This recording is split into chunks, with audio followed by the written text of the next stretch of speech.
Oh, there we go. Much better. I fixed it. Cool. Episode 4, and you'd think I'd have it down by now, but you know. Hey, it's all right. It's okay. What's good, chat? Oh, that's the other thing I need to do. Welcome to the Nerd Bros Podcast, Episode 4. Kind of sounds crazy to say Episode 4, to be honest. I know. Oh, I like that thumbnail. Oh, you like that? Yeah, that's sick. It's actually from a nice comment, galactic. I think. Yeah, it's just from a comment. Let everybody get in here before we get crazy.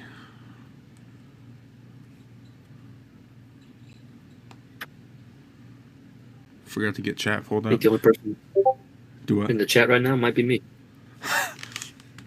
Dedication, baby. Dedication. First person showing up to our own stream. Yes, sir.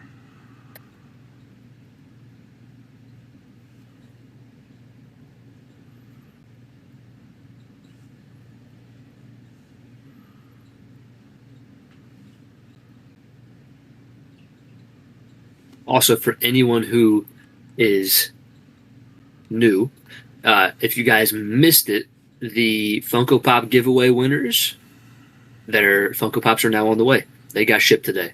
So, first giveaway is done. What's up, Taya? Episode 4 of the Nerd Bros podcast is brought to you by Popcorn and Pixel's favorite Marvel movie, Wakanda Forever. How do I quit the podcast? Hey, I could have said Love and Thunder. Oh, if you would have said Love and Thunder, I wouldn't have even asked. I would have just turned my camera off and left. That one would have been for you. This one was for Cam. I thought, dude, I'm not even going to lie. I thought you were about to pull out a whole can of Nerdy Nuts. I thought you were, bro. That whole spread. That would have actually been kind of great. Yeah, that would have been kind of crazy. Taya the Goat is already in here. Coming. We appreciate it. Absolutely. It's kind of a relatively packed stream, chat. It's going to be or a podcast, I guess, honestly. We got several pretty cool topics tonight. Yep. If you can tell by the thumbnails, it's going to be heavily Fantastic Four themed, but we still got some other stuff in here that's going to be pretty fun, pretty exciting, especially from the Star Wars universe. Yeah, not too much going on, but it's more of things that I hope they do, so I'm excited.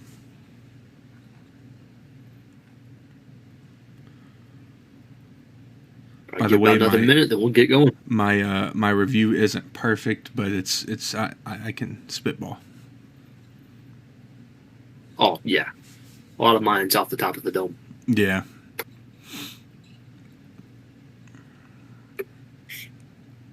All right, we're about 5 in. Let's go ahead and get started.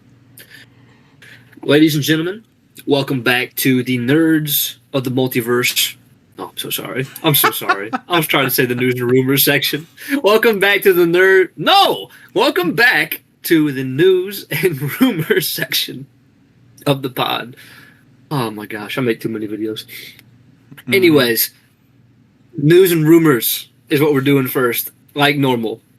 And we're going to be talking about the new Spider-Man suit for Brand New Day, which I think looks phenomenal. Here's the thing. When we got the first teaser, and you and I talked about this, when we got that first teaser, it looked really dark to me, and I was not really a fan at first. After seeing full pictures of him on set with the suit, I feel a lot better. It looks really good. Oh, yeah, bro. It gives me Obviously, it has the raised webbing, so that's like Toby and Andrew. But I think it looks pretty similar to Andrew's suit from TASM 2. It does. Other than the mask. The body does. And then, obviously, we got the new Spider-Man logo, which is the same from the end of No Way Home, but newer than the Stark suits. I saw something really sad. I think Drea sent it to me, and then I've seen it a couple other places now as well, but it was talking about how the reason that Peter has to have a new suit is because all of the Stark tech has forgotten who he is, so it won't work for him. Dude, could you imagine? That's so sad, bro. Not even his suits remembered him. That's actually crazy. Could you imagine? Stark tech could not... Dude, that's interesting. I think that's a clip. I think that's... I think that's a short for you, bro. That's crazy. I also saw... I think it was Drea who sent me this as well, but it was a video, and it says, at least Tony died remembering who Peter was. And it's like... I think I saw that too. I saw that too. Why are you breaking my heart? Why are you breaking my heart? Our day was pretty good today. How about you? To be honest, I think next week, something that we could be doing that'd be pretty cool is ranking every Spider-Man suit. Theatrical Spider-Man suit. Ooh! Does that count Miles? Yeah, it counts Miles. He's in the movie. He has two of them. That's right. Technically, he has like 3 if you count his starter suit that he got from Stan Lee at a store. Oh, yeah. I forgot all about that. He picks up that costume and he's like, what if it doesn't fit? He's like, oh, it always fits. And then you see the sign, no refunds. Dude, I honestly forgot. I kind of need to rewatch that movie. Oh, same, bro. I don't think it's on Disney Plus. The second one is. Is it? Second one is. I watched it the other day. I own both. I do own the first one, don't I? Yeah, I do. But forgot. Yeah, I think you were the one who inspired me to get it off of Amazon because it was on sale. That's right. It was on the crazy sale. That was like... Was that 2020? 2 years ago? It was way longer than 2 years ago. It was before I saw the second one. Wow. It's been a minute, bro. Holy crap. Yeah. Yeah. Time flies, bro. Didn't we see that opening night? The second one? Or close to it? Yes. Yeah. I wish I would have gotten some merch at the time. Oh, dude, there's several hoodies that I wish I would have got. Same for the Batman. I wish I would have got the Batman cup and the Batman popcorn tin, but I didn't. Yep. You live and learn, chat. That's why I got this when I could. Yeah, at the Fantastic Four showing. At the Fantastic Four showing. We went to see Superman. Didn't have the cup, but they had Fantastic Four. I was like, I'll wait till we see Fantastic Four. Went to see Fantastic Four. Didn't have Fantastic Four stuff, but had Superman. How's that even make sense? I will say, though, we could have just said that we're supporting superhero movies for the month of July. It don't matter. That's fair. That's fair. Yeah, I wouldn't sit there during Superman with a Fantastic Four cup, but I sat there during Fantastic Four with a Superman cup. And yet I liked Fantastic Four more. But we'll get into that later. That's a spoiler. Definitely a spoiler. That's a spoiler. All right, buddy. All right, guys. So this next part, I might go into it a little more than we did this one. But for other news and rumors, there's a rumor that we will be getting 3 theatrical releases of Star Wars in 2027. So the first one, Star Wars is doing a re-release of the original movie. So I don't know yet whether it's going to be just Star Wars and we're going to get the original cut, or if we're going to get the special edition of A New Hope. So we don't know which one of the two we're getting. If I was a betting man, I'd probably say special edition. We're probably going to get New Hope. I would love to have the original cut, but I don't think we're going to get it. Let's see. So next up is of course, the newest release of a new Star Wars film. We're getting Star Wars Starfighter, starring Ryan Gosling. Super excited for that. That is a new movie. Don't know much about it yet, except for the fact of who is starring in the movie. I think Sean Levy is doing the movie. Is that correct? Is it Sean Yes. Levy? Okay. Sean Levy's doing it. I will say, the name sucks. Yeah. It's not good. That's a whole different topic. The names that they're giving Star Wars the names that they're giving a lot of these movies, and it's kind of like, I don't know, man. I think it's kind of dookie that we're getting The Mandalorian and Grogu, real original. I mean, even the shows, like Ahsoka. It sounds AI generated. It kind of does a little bit, yeah. I definitely get that take. But it is what it is. I mean, Andor, Ahsoka, The Mandalorian, The Book of Boba Fett, everything is centered around characters, which is fine, but I kind of wish the names were a little better, but it is what it is. At least Starfighter isn't, like, just the name of Ryan Gosling's character. I mean, I guess there's that. I think what I don't like the most about it is it has the word star in it twice. It just sounds dumb. Yeah, I guess that's kind of fair. I get what you're saying. But that's like, man, like what would even be a good example of that? It's like Night at the Museum, Haunted Museum. It just sounds stupid. Yeah, that's fair. That's fair. I can't really argue that, to be honest. And the third movie that we could potentially be getting in 2027 is the re-release of Star Wars Attack of the Clones for the 25th anniversary. Now, here's my thing. And I'm going to give my full take on those three. We know for a fact we're getting two. They have fully announced, Disney has fully announced that we're getting, obviously, now the Starfighter movie could get delayed, but as of right now, we know that we're getting that. And we know that we're getting the 50th anniversary of Star Wars A New Hope.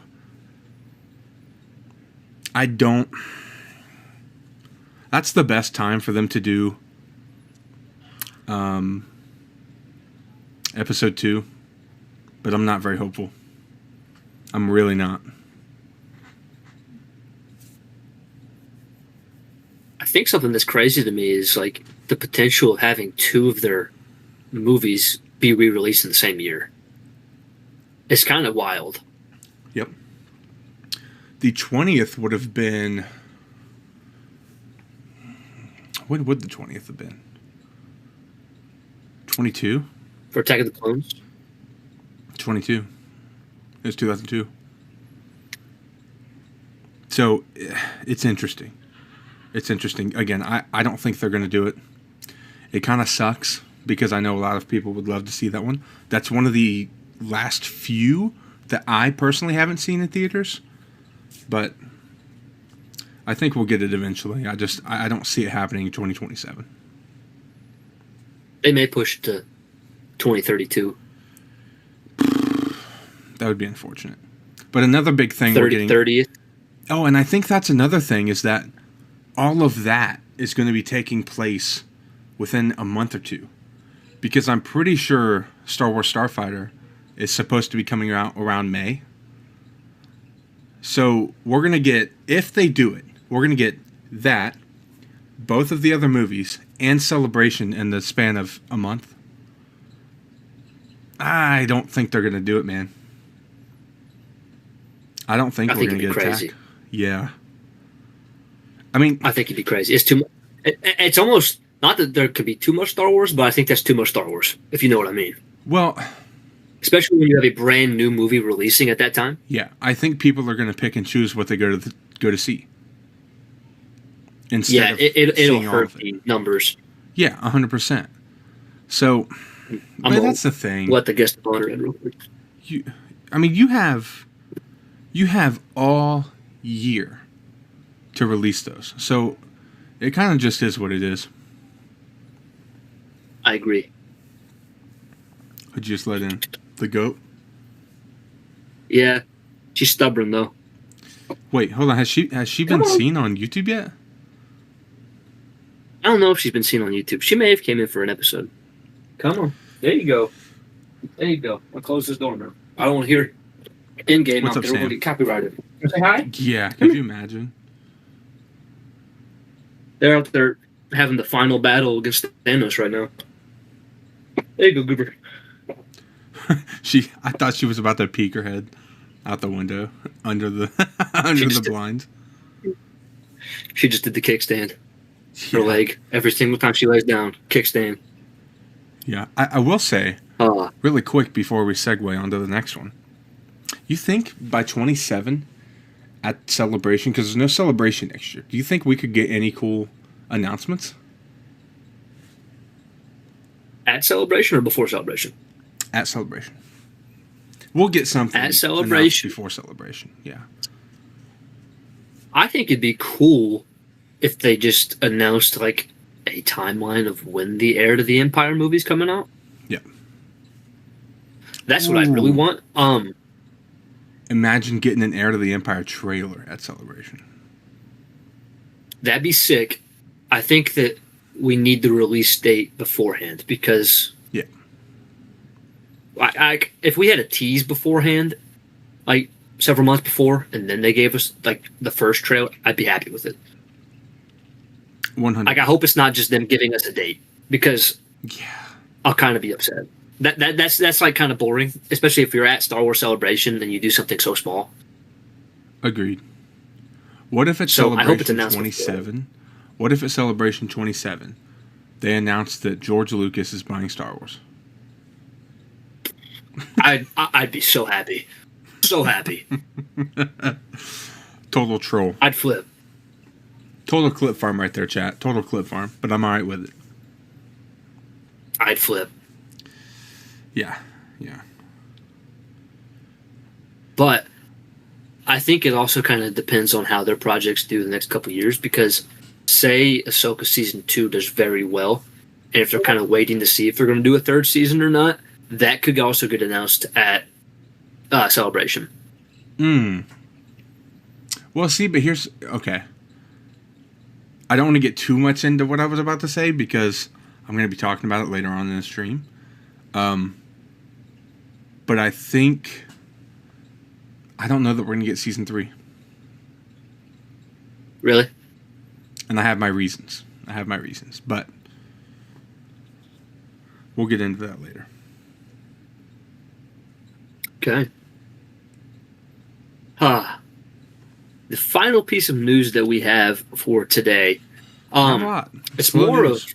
Slow news. Yeah, slow news. James Gunn was asked about the villains for the upcoming sequel to the Batman, so Batman Part 2. And he was asked, like, if anything's been close, whatever. And he says that at the moment, so far, everything has just been speculation.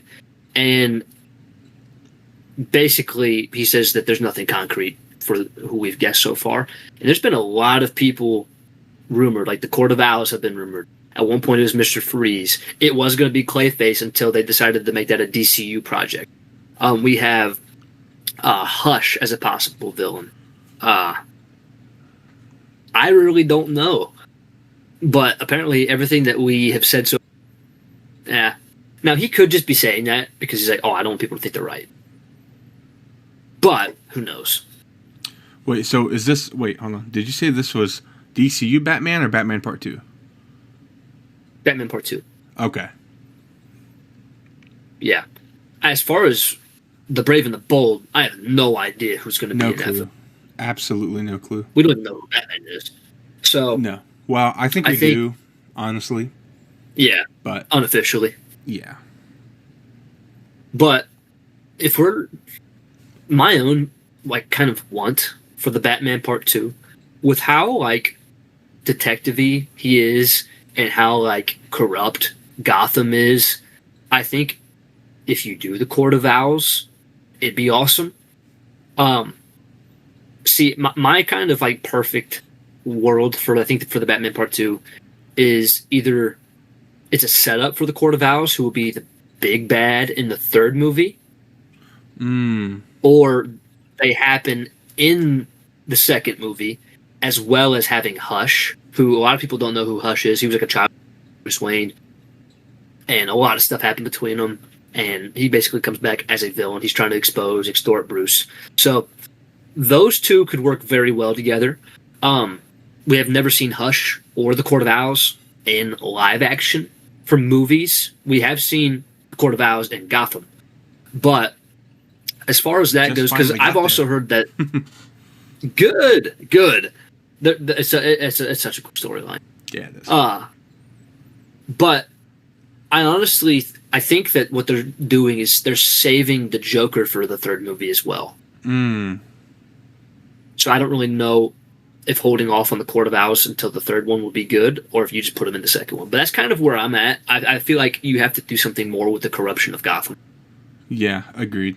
I've heard Penguin and Mr. Freeze a lot being thrown around as like the main two villains in the second one. That could be very wrong, but Penguin would be cool, especially because he's been set up very well. Mr. Freeze, the only thing that kind of gives me the indication that it might be him is we're about to head into like wintertime in Gotham, which is kind of teased. So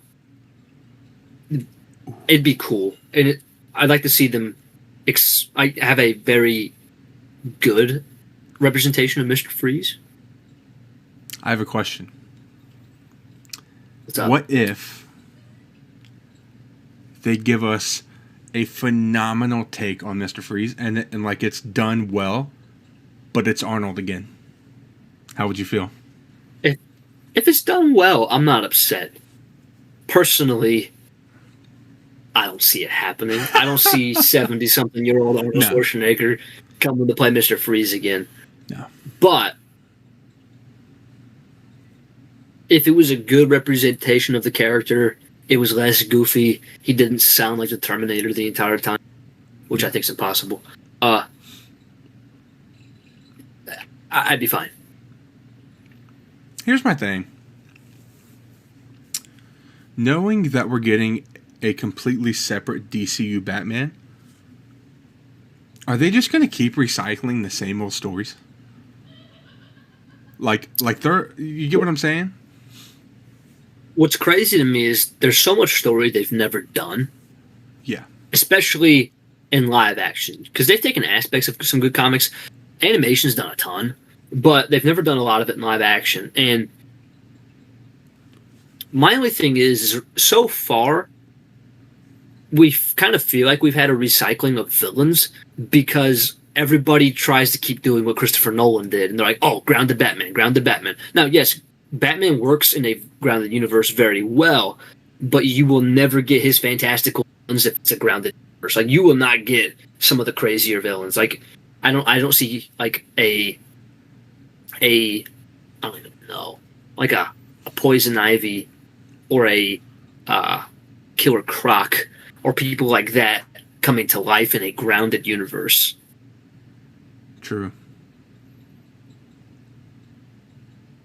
Like, that's why we see like the Scarecrow, the Joker, Two-Face, and Penguin a lot, because they work. They could be real people. But that's the thing too, is like, I'm never afraid of getting more Joker. Like, that's never... Oh, no. Or Penguin, honestly. My thing about the Joker, I almost kind of have the outlook on the Joker as I do with Darth Vader. Because Darth Vader's been used so seldomly, but it's been good that he's been used seldomly because it makes him even scarier. Mm-hmm. I think the big thing about the Joker, though, is there's just so many people who are afraid to touch it just because Heath Ledger. Like, yeah. Jack did great. Heath was the best, in my opinion. If we're talking voices, Mark Hamill's great. He's the best when it comes to being the voice of the Joker. But then, like, Jared Leto was not it. And now we have Barry, I think Keoghan is his last name. Which one was We've only seen part of it. Jared was like the Suicide Squad and like the Justice League I didn't stuff. think that was bad. Well, I mean, okay, he wasn't Jack and he wasn't Heath Ledger. but I didn't think it was terrible. I think what hurt it is it came off of Heath Ledger's performance. Yeah. Like, yeah, the Suicide Squad came out 8 years later, but nobody played the Joker since, and that's the first thing we got. And it's like, Yeah. I need to go back and rewatch. Wasn't there 2 Suicide Squad movies? Yeah, there's Suicide Squad and The Suicide Squad. Isn't The Suicide Squad, like, rated really high? Or which one of them is it? Oh, yeah. It's The Suicide Squad. The second one they made, that's James Gunn's film. Okay. That's the one I haven't seen. When they made that movie, DC gave him a choice because he literally said... Because they wanted him to direct Superman back then, and he was like, no, I want to do The Suicide Squad. Wow, so, I didn't know that. So he made The Suicide Squad instead. Interesting. But it was back when the DCEU was still a thing as well, so he didn't really want to touch it. I'm surprised he's not going to make it canon.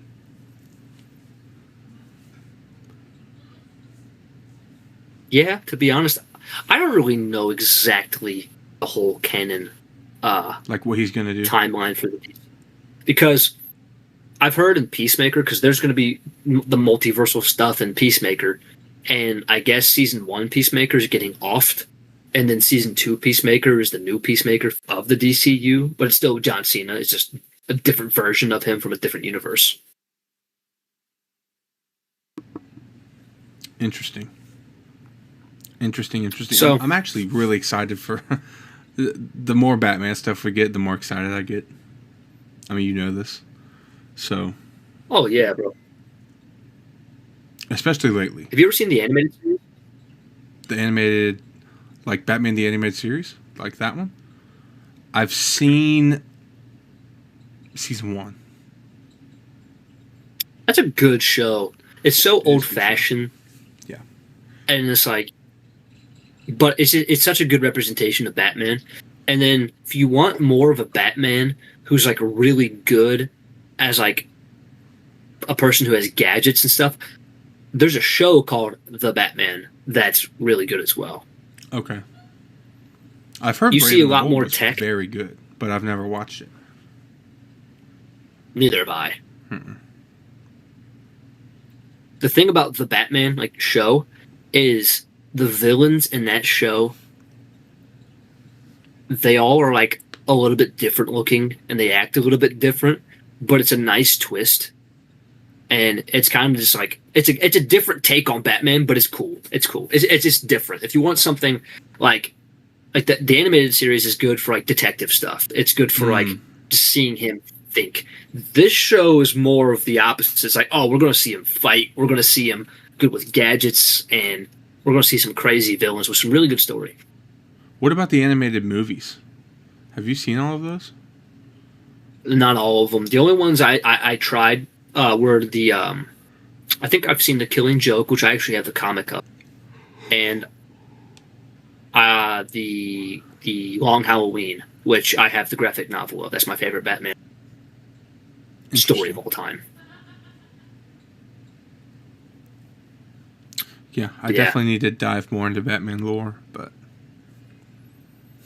I know a good bit. Some of it's just phenomenal. Yeah. Plus, I need to play the games, dude, because you love those. Dude, I'm telling you, like, I think people think I'm insane when I say that those are my favorite games. But it's just, I put so much time. I've not only played them once. I've played each of them probably 3 to 4 times. Jeez, I love those games. games. That's crazy. All right, Google. Yeah. That's sick, though. I mean, loving a game is loving a game, bro. Yeah, it's so good. Yeah. Yeah, I need to try them out. I don't think they're all on PlayStation. At least not on the 5.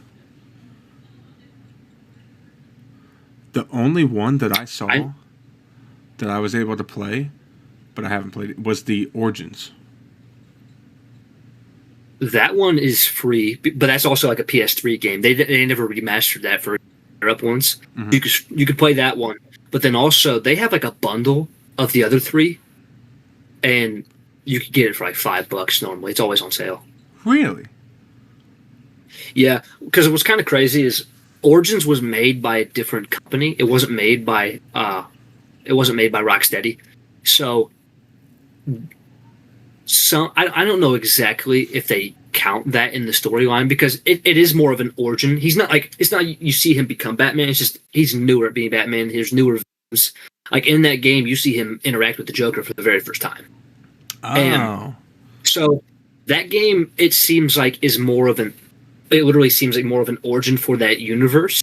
And then if you're going canonically, as far as storyline goes, Arkham Asylum, Arkham City, and Arkham Knight are kind of like a trilogy. But they made Origins third, and that kind of is like, oh, we're going to put this here. Yeah. That makes sense. But so would it be bad to play good. Origins first? Not necessarily. Okay. The controls are a little bit different. If you play Asylum first, it's real. And going from Asylum and then playing City, which in my opinion, City is the best one. And then you go to Origins, which is a little bit newer than both of those. It's kind of cool. So interesting. I'm going to let her out because she's insane. Good. Yeah, me neither, Taya. Sorry, Taya, I just saw your chat.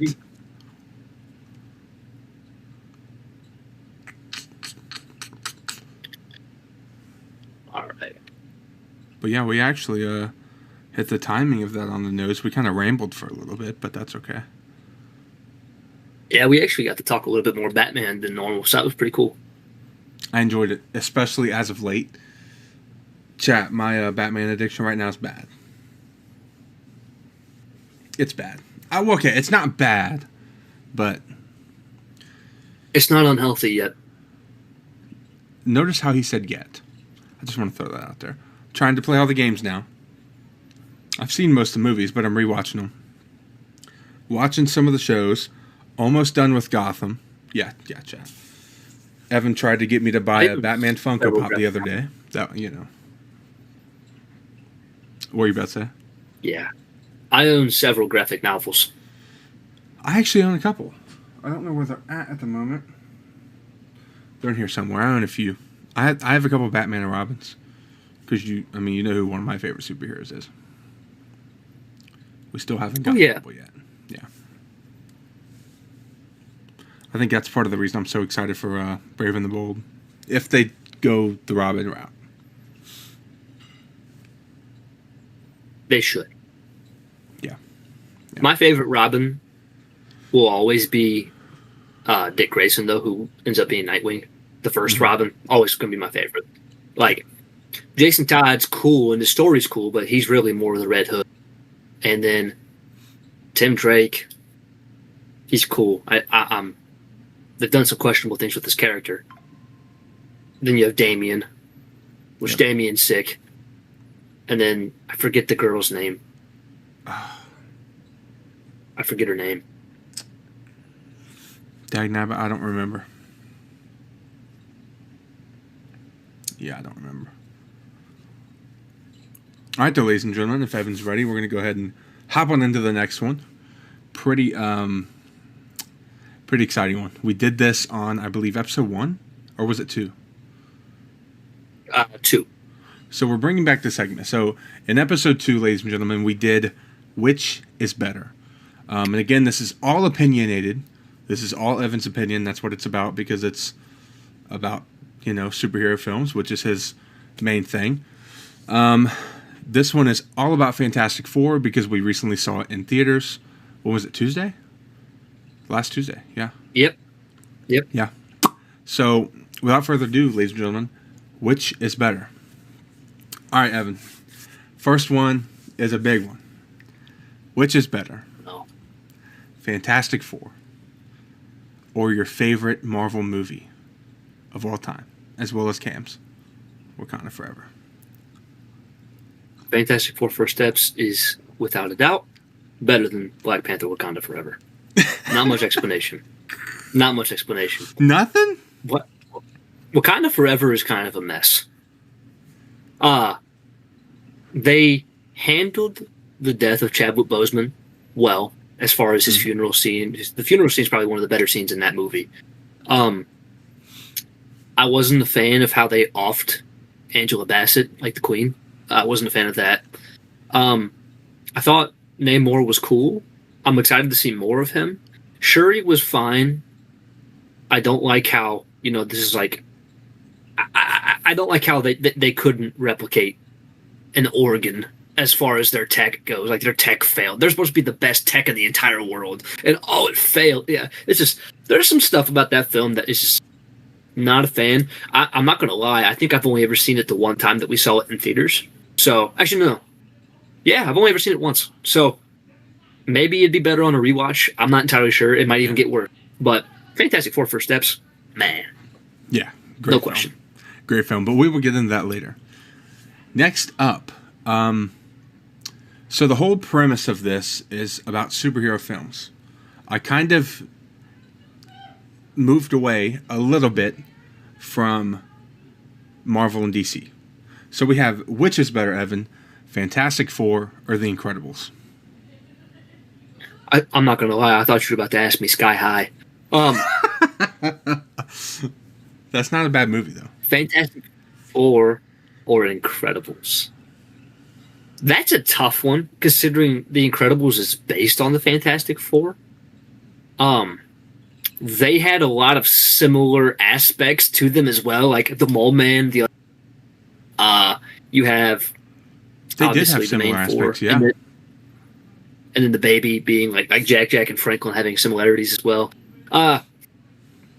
The Incredibles is like my childhood, and it's really hard for me to want to say that The Incredibles is worse. So I'm going to say The Incredibles is better than Fantastic Four First Steps. Ooh, okay. I like that. It's very close, though. I liked both of them, but I love The Incredibles. I like that answer. Isn't that your favorite Pixar movie? Oh, yeah. It's either that or Toy Story 2. To me, you can't go wrong with Incredibles, Toy Story 2, and Finding Nemo. Can't go wrong. I think I'd probably put Monsters, Inc. over Finding Nemo. Bro, Finding Nemo is my favorite, though. Oh, I know. I know it is. That's my favorite. All right. Next up. Also, I do want to preface this because there was a lot of hate on the internet about the last time we did this segment. So I'm going to say this, okay? This might even be its own clip. The entire premise of this is just superhero films, okay? We know that you don't think you can compare Fantastic Four to the Avengers. We really don't care. We know they're not the same film. We know they're not the same style, but they are comic book style movies. They are superhero movies. That's all that matters. That is all this segment is about. Okay? Okay. Rant done. I think what's crazy to me is I'm the one giving the opinion. And Trey's the one getting the hate because he's asking the question. I'm giving my takes. And they're like, oh, no, Evan's cool. Trey, why'd you ask that question? Yeah, what a stupid question, Nerds of Ren. I mean, come on. Oh, man. It's what it is, baby. I can take it. Let's get it. All right. So the next one is, which is better, the Fantastic Four First Steps or Iron Man 1? Oh. What a comparison. Well, they're both... Obviously, Iron Man 1 is the start of it all. It's a Phase 1 movie. The Fantastic Four First Steps is very similar to a Phase 1 movie. And it's kind of like Marvel remembered how to make a Phase 1 movie again. So, it's tough. Because they both set the tone very well. They're both great stories as far as like obviously we got the origin of Tony Stark and all of that in his movie. It was a great setup. It was a great start to the entire universe that led to Fantastic Four. I think as far as the movies go, though, I'm going to say the Fantastic Four Steps because I think it's something that we've never seen before as far as like the 60s like futuristic retro looking movie. It's one of the most beautiful. See, it's so pleasing to watch. I like how the characters look extremely comic accurate, especially the Thing. We got Galactus, finally a proper Galactus. I think that Galactus is a better villain than what the Ironmonger or Obadiah Stane is, even though I like Iron Man. Iron Man's probably in the top 15 MCU films for me for sure. Maybe even top 10. Maybe. But definitely top 15. But I think the Fantastic Four First Steps has the edge. That's fair. Totally a fair take. Taya, that is 100% correct. I cannot catch a break. You're right. I get hated on for the most stupid reasons ever. But it's all right. It is what it is. All right, Evan. Next up, Fantastic Four First Steps or Batman Begins.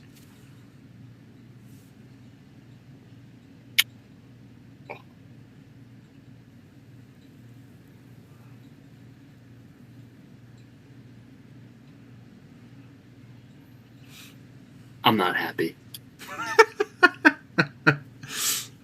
I'm not happy. That's a hard one. Taking a shot. Appreciate that, Sam. Appreciate that. Very much.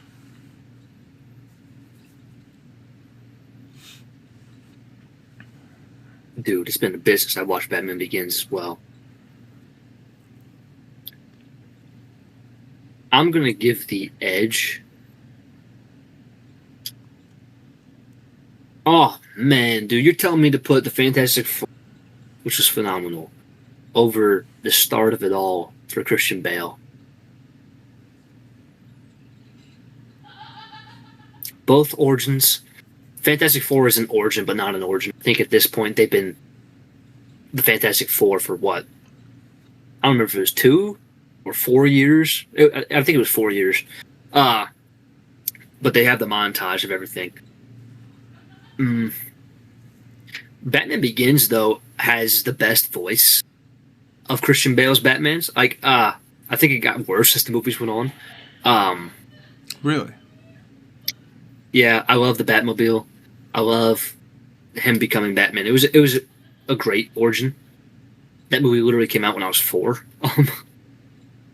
I'm dancing around this question so much. This is a tough one. I think this is the biggest. This might be the most I've stumped you in one. I'm having a hard time because, dude, I love both of them. And I'm trying to think of why the Fantastic Four should be better. And I think I'm going to give the edge to Batman Begins. Ooh. That was tough. Yeah. That was tough. That was a good one. That was The next 3 are interesting. Next up, we have another MCU battle right here. Fantastic Four First Steps or Thor. Fantastic Four First Steps. As much as I love the first Thor, and it's very good. And seeing the callbacks that they've done with it throughout the MCU, like in Loki, now is great. Thor, in my opinion, is the second best of the Thor films. I think that this was a little bit better. There's moments when I watch Thor, not a ton of them, but a few of them that I actually get a little bit bored in. And I wasn't really bored at all in Fantastic Four, so that's why. Yeah, it's a good take. I can't argue that at all. The next one, we have Fantastic Four or Captain America Civil War.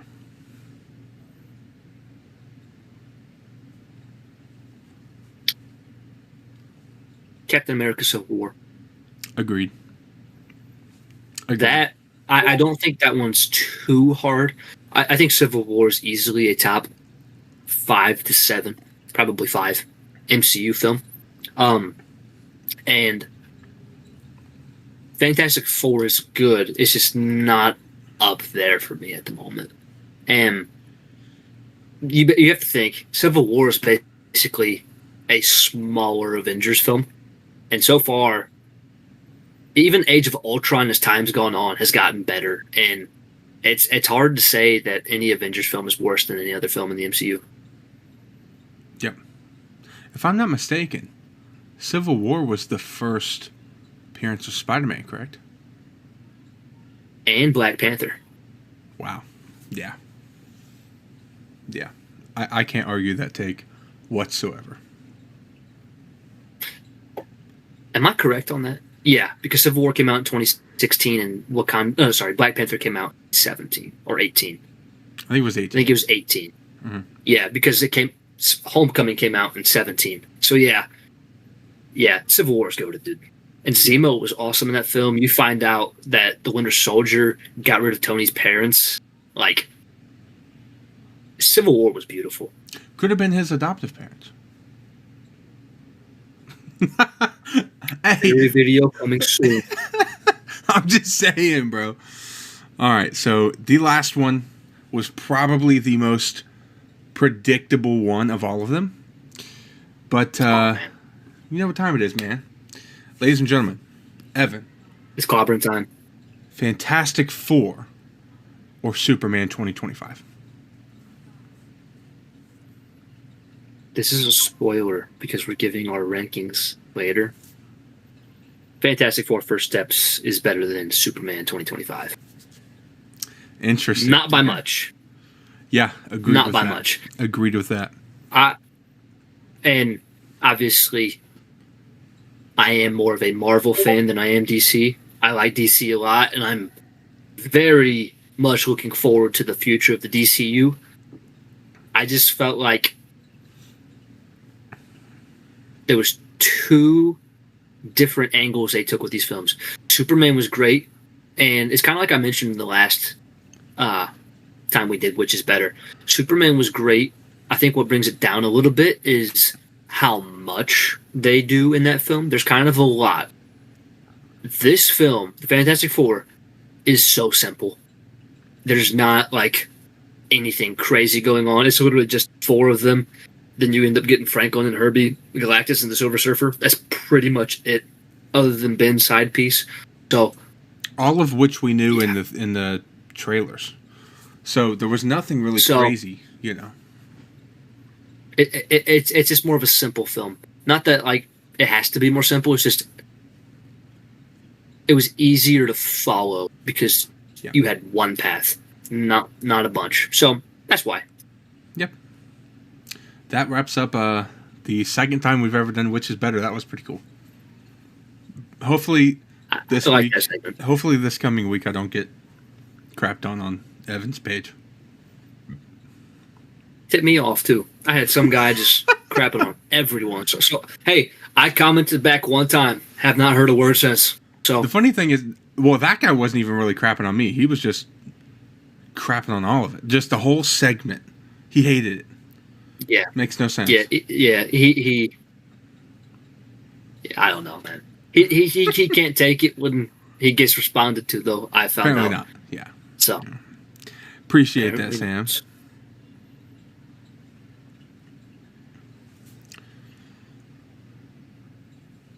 All right, dog. I think I'm ready for the next one. We hit the time right on the nose, dude. We're hitting this good. We're doing good. We're learning the podcast game chat. Okay. Hey, I will say I was kind of watching the time a little bit during the news. That section I wasn't watching it. Yeah. Tried and it felt good. So, yeah. Like on the second, bro, we hit it. So. Yes, sir. As far as the next section goes, we are going to be talking a little bit more about the Fantastic Four before we get into spoilers later on. We still got a couple sections before that, so we'll let you know when spoilers are coming. But we are going to be ranking all four of the live-action Fantastic Four films. And do you want to start from worst to best, or best to worst, or what do you want to do? You know, here's the thing. In my opinion, I think it's pretty predictable for 1 and 4. So, Let's go backwards. Let's start at the bottom. Okay. So, starting at number 4, we have Fantastic Four 2015. Fan-4-stick, some people call it. That's my take, at least. Is that the same for you? That is the only one I have not seen. So, I can't really say it's 4, even though I've heard it would be if I've seen it. Don't watch it. Man, that movie is based on like the Ultimates universe of the Fantastic Four. That's where they were drawing a lot of their inspiration from. Michael B. Jordan, probably the best part of the film. Miles Teller's cool. You don't care about this team. I hate that the Thing is naked. He has no pants. Dr. Doom, dumb. There's times where you don't understand. No, he's just a rock. He don't got pants. That's not a boulder. It's a rock. A rock. It's a little pebble. What up, HG? Hey, don't make me bring up that clip from last week. Oh no. You're gonna be in the same boat as the Thing, buddy. What's the thing? All right. In the words of the Nerds of Ren. That's right, baby. He said he has a small one. I did. It was unfortunate. And it's clipped forever. It's in my camera roll. It is right. Clipped forever. Yep. The second and third one, I had a little bit of a rough time ranking because I like both of them. But what did you end up putting for your third? I went with Fantastic Four. 2005? Yep. I went with Rise of the Silver Surfer. Ooh, interesting. Okay. Why? I love the Silver Surfer. He's not the reason it's there. I just think that here's the thing. Nostalgia played a little bit more. I don't think either one of them are a bad film. I think nostalgia played a little bit in my choice because I love the 2005 movie. I don't care what anybody says. And I know that whole movie is an origin. I get it. I get that you don't really get to see them use their power a ton. But it's still great in my eyes. And it's just, I love Doom. Well, and we get a lot more Doom in that film, I feel like, than we do in the second movie. And there's some really cool things in the second film. Like, you get to see Doom on the Silver Surfer's board. Like, that was sick. Norrin Rad, sick. I wish we had Norrin Rad in the MCU, to be honest, even though I do like Sean. But, yeah. Rise of the Silver Surfer has to be 3. Interesting. I think for me, the reason I went with Fantastic Four at 3 was just because it very much was, like you said, just an origin film, which is really what it was. But it was still good. I don't have anything bad about the movie. But the reason I went Silver Surfer, I guess I'll go ahead and say Silver Surfer is 2 for me. I enjoyed the overall story much more. And it was more than just an origin story, and I think that's a big part of the reason. Plus Doom and Silver Surfer, come on, bro. Yeah, it's understandable. Honestly, it was very close to being the same exact ranking for me. I'm kind of happy we had a difference, so we have a little bit of a difference. Yeah. True. That's typically how our rankings go. We're typically one off. Dude, our rankings are actually very close on everything, yet Cam only gives me hate. Star Wars. You know what I'm saying? I'm the only one that gets hate from Cam, yet our rankings are always so similar. I just want to throw that Except when there. it comes to Star Wars. Well, I mean, is it that different, though? That is not. That's coming next week. Yeah, let's say, chat. Yeah. You guys got to let us know how excited you are to hear Trey's rankings of the Star Wars universe. We almost didn't do it because he didn't know. Because it's controversial. I still don't know if I'm going to do it. I'm still not 100%. We are doing it. I will guarantee it right now. I will make you a promise. It will be in episode 5.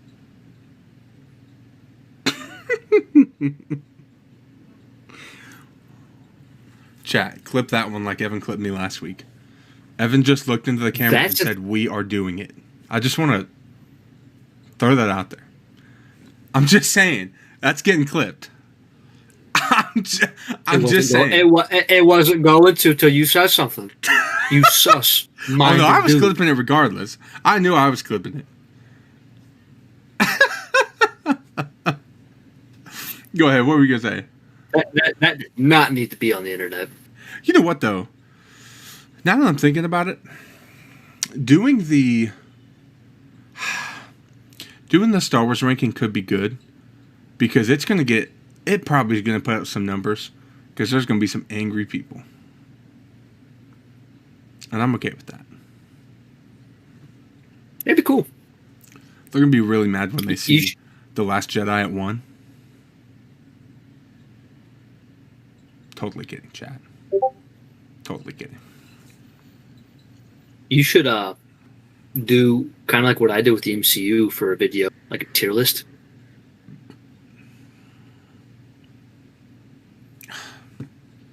I can't.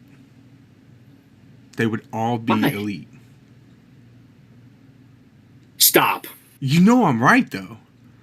For me, no, you're not. You're only ranking them against themselves. Well, that's fair. Okay, I guess that makes a little more sense. All right. Ranking them against themselves. That is why Cam does not respect your takes. At this point, I don't really care. Oh. But yeah, so number 1, Fantastic Four, first steps. Easy. Yeah, 100%. Very, very easy.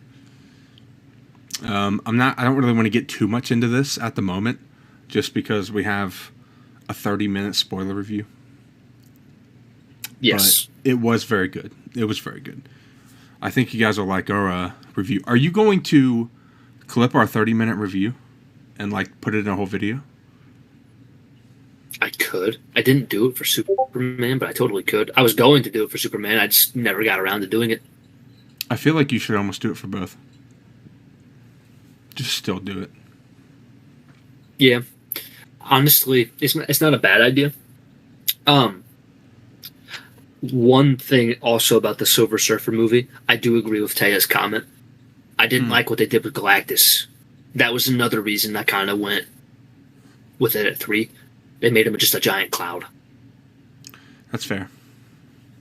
And he's like that in That's fair. A different run of the comics. And whatever, it just sucked. You gave us a really cool Silver Surfer and then gave us... Yeah, that's fair. Not a fan. I think they did some very... now that I think about it, there's a lot of similarities between that film and this one, the new one. Just in terms of the characters they used, I guess, anyway. I think they used them in a lot better way this time. I almost feel like they took aspects of that film and they made this movie have a better version of them. Yeah. They just improved on what happened. There's a specific scene that I'm thinking of right now, and we'll talk about it in a minute. Well, in about 15, 20 minutes. But, yeah, so there's our rankings for the live-action Fantastic Four movies. Yeah, yeah. Besides the last one, I don't think there's a bad movie of the 4. I think all 3 of them are pretty good. But I have a lot more comic book / superhero movies above 2015, and 2007 or 2005 and 2007 than I do above the new one. But oh yeah. All right, ladies and gentlemen, it's 9 o'clock. You know what that means? It's time for some Star Wars, baby. I am excited for this one. This one could be a good 15 to 20 minutes. I think it's going to be a nice one. So I'm going to give my complete Ahsoka Season 2 predictions / wish list, I guess. So everything I want to happen in Ahsoka Season 2 and things that I honestly think are going to happen anyway. They're kind of just completely mixed in here. So you'll kind of know what are predictions and what is wish list. Because some of them are a little far-fetched for sure. But To start things off, and Evan, feel free whenever you want to chime in. So, I think Ahsoka will finish and finally fully train Sabine Wren to be a Jedi. I think it's going to finally be done. We saw her have aspects of the Force. We saw the kind of struggles between her and Ahsoka's relationship as master and apprentice. So I think they're going to touch on that, and I think they're going to finish it on Peridea. What do you think? I'm down for it. I'd love to see Sabine just fully embrace being a Jedi and like a Force user who's also a Mandalorian. I'm ready for it. I think that would be. I feel like that almost has to be a must. My only thing about it, do you think Ezra will have any hand in training Sabine as well, or just Ahsoka? Well, Ezra's back on the main galaxy now. And Oh, true. Yeah, never mind. Which reminds me, actually, thank you. I left something off of here, so now I'm going to say it because you just reminded me. So I appreciate that. I think Ezra Bridger will train Jason Syndulla. Now, I made a whole video about this. It's in the description to a degree. It's in one of the playlists in there, so you can watch that. But I do think he's going to train Jason now that he's back in the main galaxy, which I think is super cool, considering Jason's dad trained Ezra. So, and I know you like that. Yeah, Kanan. Man, dude, I can't help but get sad every time I think about Kanan after what happened to him. I love Kanan so much. He's one of the best characters in all of Star Wars, in my opinion. Ooh, interesting. I love Kanan. One of your favorites? Kanan's probably a top 5 Star Wars character for me. Ooh, okay. I can't hate that, dude. Kanan's a great character. Kanan is a great character. Okay. Let's see here. Next up, I believe we are finally going to fully explore Baylan Skoll's original purpose from Season 1, which we saw at the end of Season 1. He was standing on a mountain with the father pointing to a beam in the sky across Peridea. I have a lot of things that I think that's going to turn into. I think I know what it is. And so that leads me into my next point, which is the introduction of Abeloth. I think we're going to get a live-action Abeloth. I think she is the one that was calling Baylan to Peridea in the first place. I think that's going to be the whole thing. And I think she's going to be even more evil than she was in some rights in the books and comics. So, could be very interesting. She's kind of scary, I'm going to be honest. It's going to be the darkest thing they've probably ever done in Star Wars. By far. At least in my opinion. I think it'd be good. I think it would be interesting to see Abeloth for once. My only thing about Baylan, going back to him, do you feel like they scrapped him becoming the son of Mortis because of what happened? Baylan? Or do you think that's still going to happen? Yeah, do you think he'll still be the son of Mortis? I don't think Baylan was ever going to be the son. At all? Oh, see, that was kind of my first initial thought when, you see him just out there with the statues. I thought he was going to be the. Well, I think in some ways Baylan has a lot of good in him, and so I don't think they would make him be the embodiment of the dark side. You know what I mean? Which is a good segue into another piece here in a minute. But next, I think Anakin is going to be revealed as the father of Mortis. Which is, super exciting. I hope they do it. It did recently come out that we are going to see a lot more Anakin in Season 2 than we did in Season 1. There were people on Twitter that were all kinds of mad about it. Personally, I love it. I want more Anakin. I love Anakin's character. As long as they do it justice, I'm fine with it. Totally okay with getting more. What do you think? Yeah, I can understand. I think we talked about it last week when we were talking about Anakin, and I think that he was already planned to be in this this season of the series, regardless of what happened. And I trust Dave. I trust the story that Dave's doing. We talked about it a little bit as far as like, I hope Anakin doesn't just start to get used for a cash grab at some point, which I don't think season 2 would be that. But it's kind of like, depending on what they do with him and how it's executed, which I feel like I have confidence that it'll be good. But if it's anything other than the way that I'm thinking it's going to go, I don't really know how I feel, just because, it's almost like using Vader too much. We all want Vader, but we don't get him that often, and that's what makes him better, because we don't get him a ton. Here's the thing. Using Vader too much in somebody else's project or show, I don't think is a great thing, but a Vader show would be phenomenal. Oh, if it was focused. If we had a Vader show? Yeah.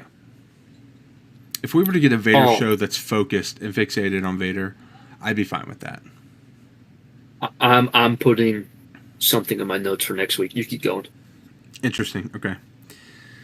I believe that Ahsoka Tano will be revealed as the daughter of Mortis. So, of course, the embodiment of the light. I think that she pretty much already is.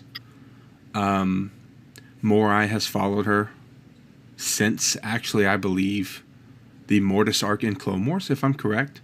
Morai has been with her ever since. Just always popping up. Morai was in The Mandalorian. Morai was in Ahsoka.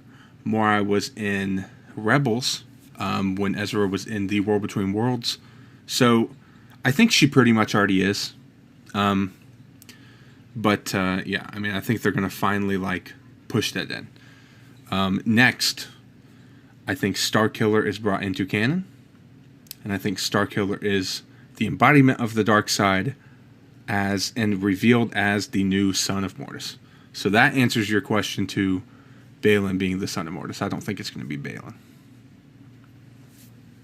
Yeah. My only thing is Starkiller, my mind's still on Marvel. Starkiller being a part of a live action universe, Sam Witwer reprising his role. My goodness, bro. That would make so much money. I can't tell you the amount of fans who would be thrilled seeing Starkiller in live action. And that's, out of all of the stuff we've talked about, that's what I want the most. Ooh, really? I want to see Starkiller. I feel like they're going to have to water him down a little bit. He cannot be as strong as he is. There's no way. Oh, agreed. Well, honestly, the way that they could do it, Anakin can restrain his power a little bit. Interesting. Okay. He holds him back. I think that'd be sick. But I wonder, too, if they do go that route, because it's been rumored, heavily rumored, we've seen all over the internet. If they go that route, what's going to be the reason for him there? You know what I mean? Ahsoka was the good version of Anakin's teachings. So, in that case, if he's going to be the dark side version of Anakin's teachings, which is Vader, are they going to make him Vader's apprentice in canon? Is that what they're going to have to do? We get a Vader show. We get a Vader show set when he trains Starkiller secretly, during the time of all the Inquisitors and stuff, and that's a backstory for this. Oh, I'd be down, bro. I'd be down. Yeah, I would be down. So I also believe. Now, again, the Starkiller stuff is very much more of a wish list type thing than prediction, because that's a hard thing to do. I don't know that Dave's gonna do it, but he could. Now, the reason that I think Baylan was being called the entire time to Peridia is to free Abeloth, because I believe Abeloth is trapped, and I believe that the father, the son, and the daughter all trapped her on purpose because she's insane. So I think that was she's manipulating Balin to release her. I don't know if she's going to kill him. I think that'd be insane. Could you imagine? Just kills Balin in episode 1. That would be insane. They recast him just to kill him. That would be crazy. Yeah. If I'm go ahead. An actor, I'm not accepting that role. I don't know, man. That could open up doors, though. Especially imagine being in Star Wars for 5 minutes. Yeah, that's fair. That's fair. Like, I'd rather be a stormtrooper where you never see my face just to say I've been a stormtrooper than be an on-screen death that happened for 5 minutes, and it's the whole reason I was casted because the original guy couldn't be there. Yeah, that's part of the reason I don't think they do it, but I do think it would be a crazy twist. What if she, like, kills him? Okay, what if Abeloth kills him? Leaves and goes off to do whatever she's doing. We get to the end of the series, and, it's Star Wars, so no one's ever really gone, right? Shin comes and saves him. Or we see a small flashback that she saved him. I was going to ask if you think that Shin's going to do anything impactful in the season. I don't know. I don't think she's not going to be in it, but I don't know what she's going to do. I think we'll know more once we get a little closer and start getting more speculation and getting trailers, but... Yeah. I feel like at the moment, she just doesn't really feel like she has a part. Yeah. All right, so next, I believe we're going to get a little bit of Thrawn in the main galaxy. I think he's going to turn the galaxy into pure chaos. I think they're finally going to realize that Hera wasn't lying and Ahsoka wasn't lying about Thrawn's return. And I think he's going to do some Empire Strikes Back level damage, I think. Toward the end of the season, I think he's going to do some crazy damage to the New Republic. And honestly, I think that's what's going to set up Dave Filoni's Heir to the Empire movie. I think the end of this season, possibly series, is going to set up Dave's movie.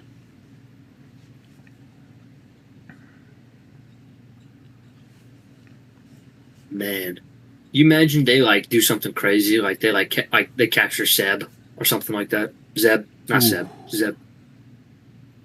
be crazy. That leads me to my last point. At the end of this season, once we see, because I believe Ahsoka and Sabine are going to get back to the main galaxy at the end and realize that Thrawn is just going insane. I think at the end of the season, after we know that they're back, after Thrawn's been destroying stuff like crazy, we're going to see the full reuniting of the Ghost Crew in its totality, without Kanan. Imagine he was there as a Force ghost. I'd cry. Oh. And it's Freddie Prinze? I'd cry. Yeah. That would actually be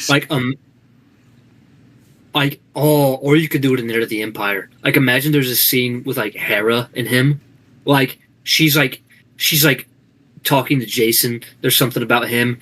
Oh, it could honestly be through Jason. Jason's training to be a Jedi and stuff.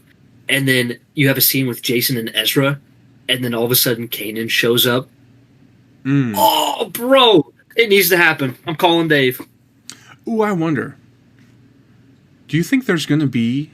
So if it goes the way that I'm saying, and at the end of Ahsoka is set up for the movie, do you think there's going to be a time jump? Like a 5-year time jump, 3-year time jump? I don't think it's going to be that much. I think it'd maybe be 1 to 2 years at most, kind of like how Return of the Jedi set up after Empire. It's not a ton of time after, but it's a little bit because Luke's trained a little bit more and he's made his own lightsaber. He's done more stuff. Yeah, so something around that. I don't think it'd be 5.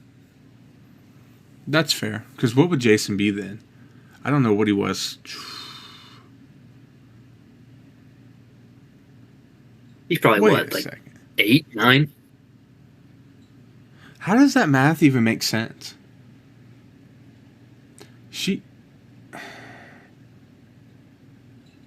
I'm going to have to do some digging into that and figure out that math, because now that I'm thinking about it, it doesn't make any sense.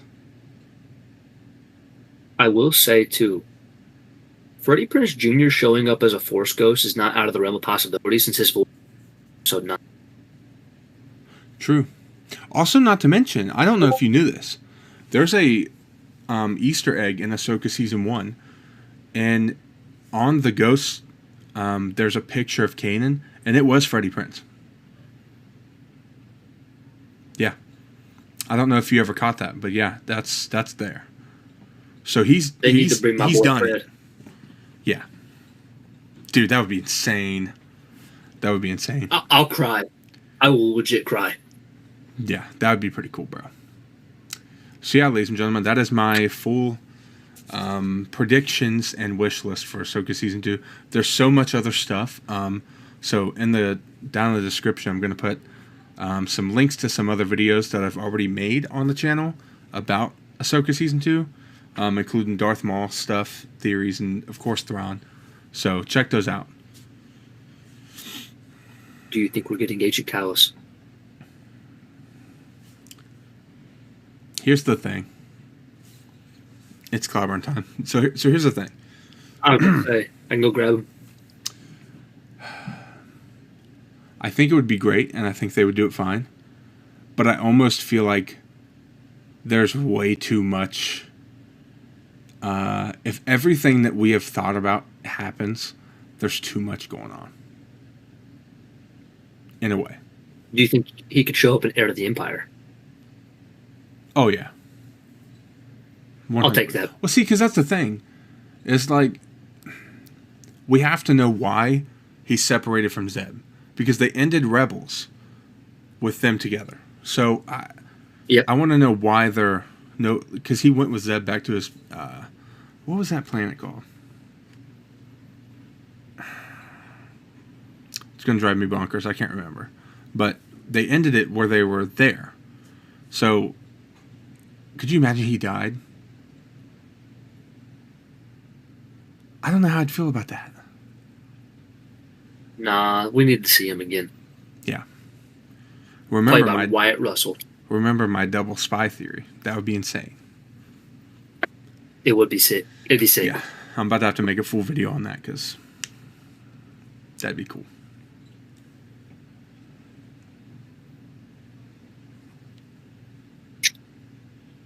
All right.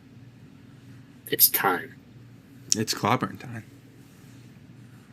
Ladies and gentlemen, this is now going to be our spoiler-filled section review of the Fantastic Four First Steps. So, if you have not seen the movie and you do not want to be spoiled, this is your chance, your warning to leave and come back after the fact to watch the rest of the stream if you want.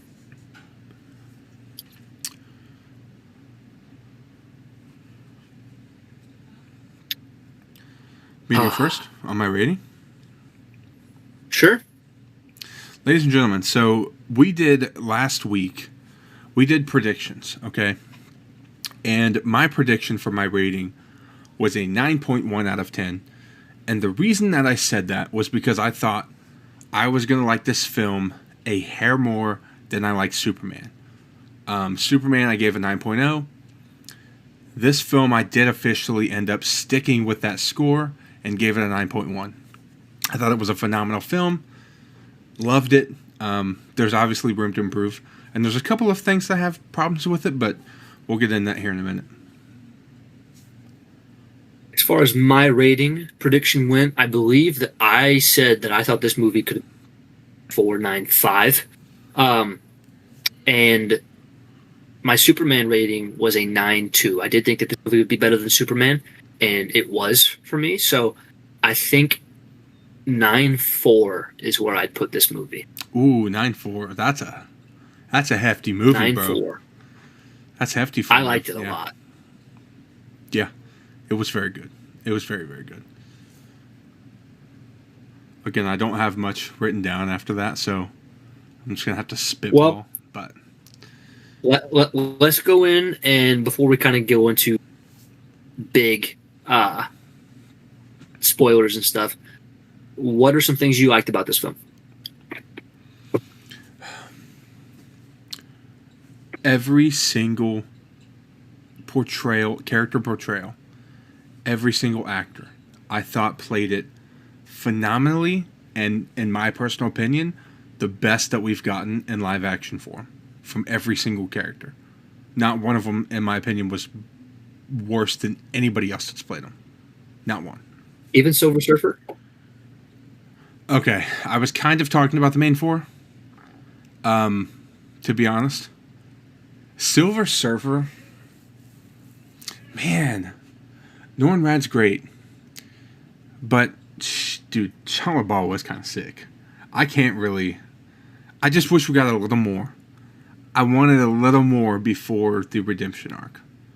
So, yeah, I don't feel like we got enough, but I did want a little more. She was actually pretty good. I don't know, man, that could be another segment. Which was better out of the two, and actually compare them. I don't know. I actually don't know. But technically, they're two different characters. So, I mean, they're a little harder to compare than the main four. I agree. But, I definitely think this version of Galactus was better than the Cloud. Well, I mean, yeah. Yeah, this Galactus was freaking incredible, dude. But again, okay. I won't say too much about what I didn't like yet, but man, Galactus was sick. Silver Surfer was sick. It being set in the 60s was actually really cool. Yeah, I really liked that. The fact that it's in a completely different multiverse.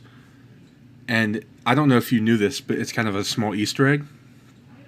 What they did is they had it set to where in this universe, the Dodgers never moved. That's why he had a Brooklyn Dodgers hat. Did you know that? I just thought that it was back in that time. I didn't even think about them in like the 60s and then like them moving. That's sick. Yeah. I have a Brooklyn Dodger t-shirt. Yep. That's sick. So that was a cool little fun Easter egg. Let's see here. I loved Franklin at the like what we got of him at the end of the movie. It was sick, dude. I don't want to get too crazy, but it was pretty sick. Yeah. We'll get into spoilers soon. We're kind of giving like a quick, brief review. A brief, yeah. What about you? What'd you like? I will say, well, I think it was episode 2 when we kind of talked about what we personally needed for this movie to be considered a success for us. I talked about 3 things. I said that they need to act as a family. There was not a single thing in this movie that suggested to me that these people did not know each other. Like they seemed like chemistry was on point. They did so well. You see them in interviews outside of the movie, and they seem like a family. So that was great. Shia LaBeouf was something I said that needed to succeed for this movie to be a success for me. She was phenomenal. Like I know that I'm a big person. I'm on the train of like I want Norrin, but she did great. Every scene that she was in was sick. Anytime she had an action sequence, it was sick. She was very, honestly, I kind of felt just creeped out anytime she spoke because she just had that chilling type of tone. Her interactions with Johnny Storm were sick. I also said that it needed to be high stakes. I felt like there was high stakes in this film, not for like the entire MCU, but kind of if you think about it a little bit, but more like for the family. And there was high stakes. I was skeptical about Shia LaBeouf, not after this film. I was skeptical about Pedro Pascal. And I will say, it took me it took me a little bit of time in that movie to be able to look at him and not look at him as Pedro Pascal and him as Reed Richards. But there was a point in the movie when it's because obviously Reed's always on his, he's focused on fixing a problem. So he is that leader. He's all about science and math and all this other stuff. And there's so many different scenes where you see him working out when he's working out problems, focusing on that problem instead of focusing on the family. But you also see him literally think of every outcome, including giving up Frank Galactus. And that there was a moment when, like, one of those times when he was just thinking through the problems, I was like, this is Reed Richards. And I actually had that moment in the film. So I'm like, Pedro did great. And then one of my biggest things that I was happy about with this film was Joseph Quinn's Johnny Storm. We had a Johnny Storm that he wasn't just the hothead. He wasn't just the ladies' man. You know, Johnny Storm is a scientist. He's a smart guy. There's a reason that he's on their team that goes into space. And we never get his intelligence. This man literally figured out how to translate Shalabal's language into being able to be understood. And he used it to lure her in and basically get her to kind of shift her allegiance from Galactus to help. Like, he was the unsung hero of the film. And he's got one of the best lines in that entire film about the sacrifice. He says, tell Franklin that Uncle Johnny... Like, if they would have let Johnny Storm go through and sacrifice himself in that way, obviously he comes back later on if he would, because Galactus is going to come. But if they let him do that, I would have lost my mind. That would have been one of the coolest moments in the history. It would have, but I'm glad we got what we got. I am too. I'm happy that she stepped in the... Well, surfed in the way. Yeah. But, yeah, characters in this film were great. I was actually really happy to got the... and obviously he doesn't seem like a crazy villain. He's one of the minor ones, but I loved his dynamic with the family, even like just with how him and Reed are together. All of it. Oh yeah, yeah. It was phenomenal, dude. So, what did you dislike about this film?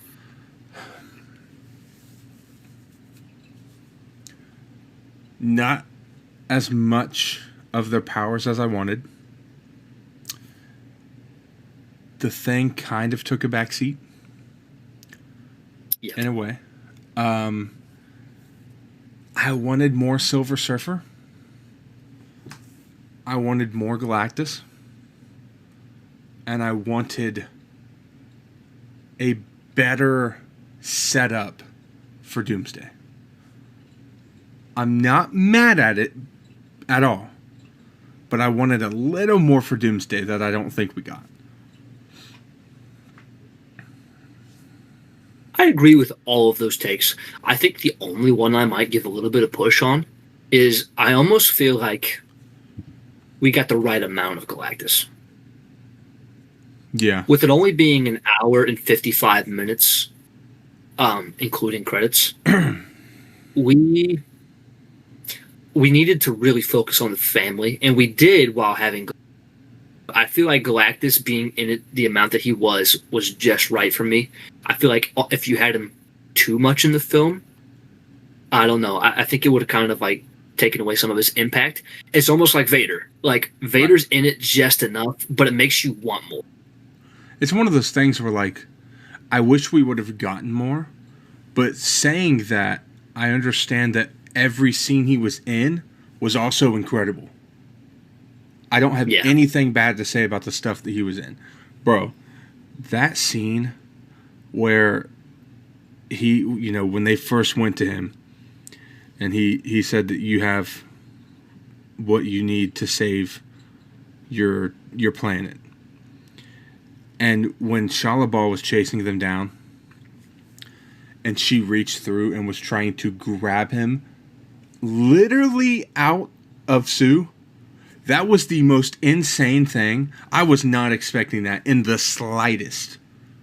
literally trying to stick her hand into her stomach and take out the child. That was crazy. Yeah, that was scary. Like, I don't know. That may have been one of the scariest moments in the entire film. Because, man, yeah, like you said, that was so unexpected. I'm not like, I know the Silver Surfer can phase through stuff, but I've never once in my life thought that it was going to reach into the actual stomach of a pregnant lady and try to take her child. That was crazy. Blew my mind, bro. Yeah. But the whole space sequence was phenomenal. CGI because it wasn't was like, it was great. I think Marvel actually remembered how to pay their people and to give them time to actually make stuff that was good. Because wow. But it wasn't like it was just a scene in space.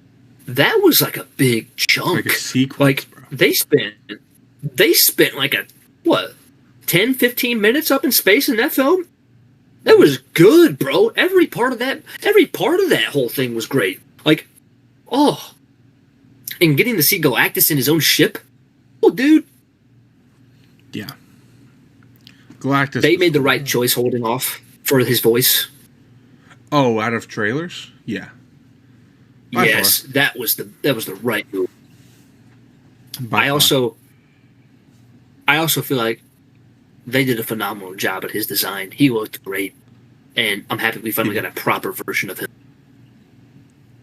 A very good version.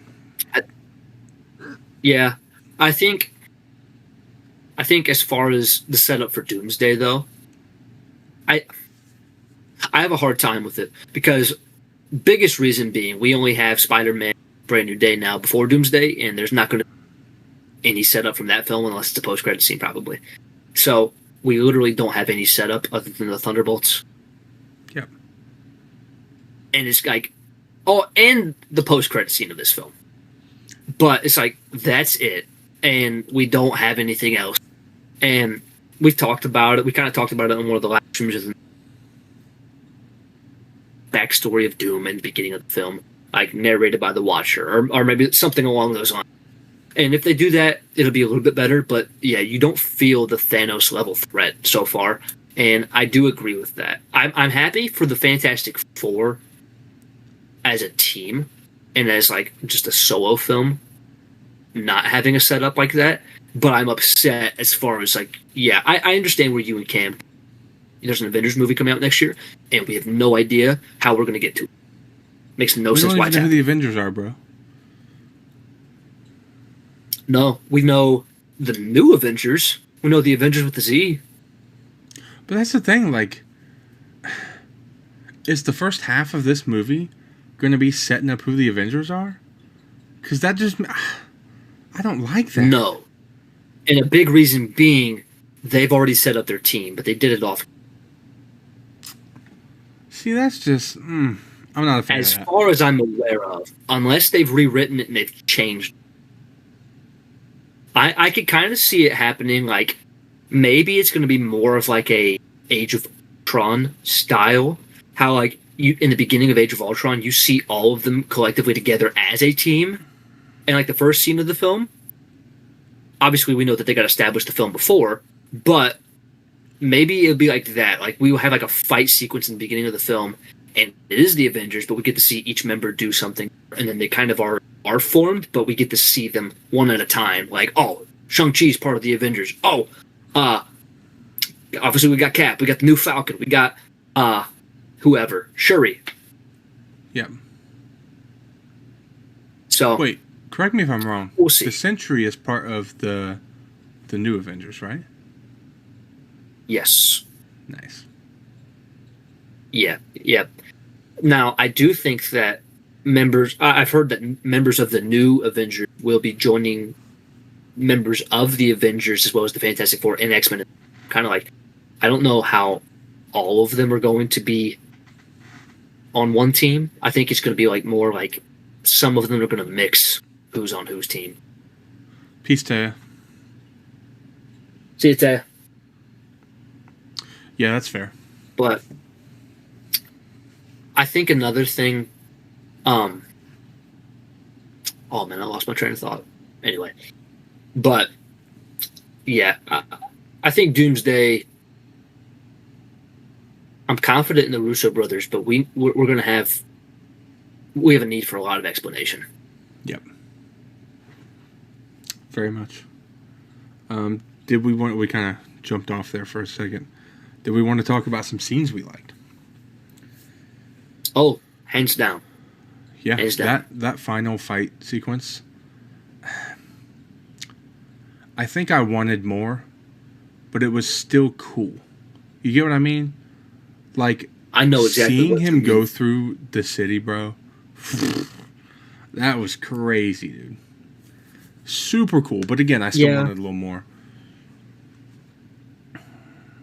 Like, that scene in itself, it does feel like it's primarily Sue versus Galactus. Like, oh, that's a mom, and you're taking her baby, and that's where she's the big force to be reckoned with. Reed kind of does stuff like he wounds Galactus at that one point. He opens like one of the ports like on his armor, and like I think energy was coming out of him. That was like a cool scene. Obviously, you have Johnny literally putting like fire in his face, which was crazy.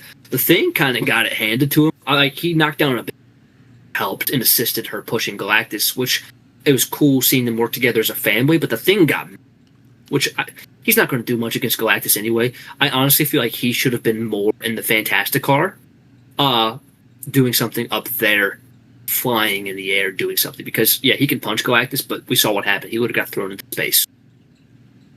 Do you remember the speculation / rumor came out a little over a month ago about, and like people were complaining that Sue and Shalabal were the ones that saved everything? They were right. Yeah. They were right. It kind of felt like the other three kind of took a back seat. And I wasn't upset with what we got. Obviously, I rated it, but I do agree. I wanted more of the others. Mm-hmm. I will say, tell you who didn't take a back seat in that sequence. Franklin. Bro. The way he brought his mom back to life was insane. Insane. See,